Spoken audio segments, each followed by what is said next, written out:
Salut à tous, c'est King et bienvenue au village Fuchsia. Alors tout d'abord je voudrais vous remercier pour l'accueil que vous avez fait à la première vidéo, c'est vraiment génial et je suis super content.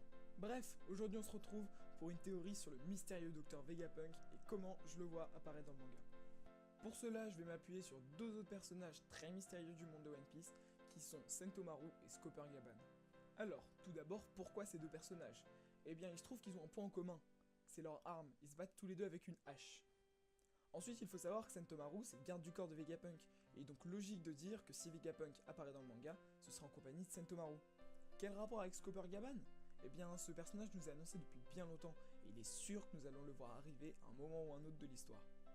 Après, vous allez me dire que le seul lien de la hache entre Scooper Gaban et Sentomaru, qui est le garde du corps de Vegapunk, est un élément un peu faible pour établir un lien entre les deux personnages. Et vous n'avez pas tort, cependant un autre élément nous permet de faire un lien entre eux. Le parallélisme, c'est un phénomène très connu depuis la fin de l'arc Dressrosa.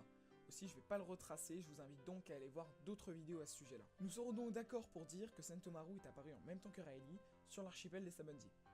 Et bien quoi de mieux que de le revoir avec Vegapunk et Scooper Gaban à la place de Rayleigh.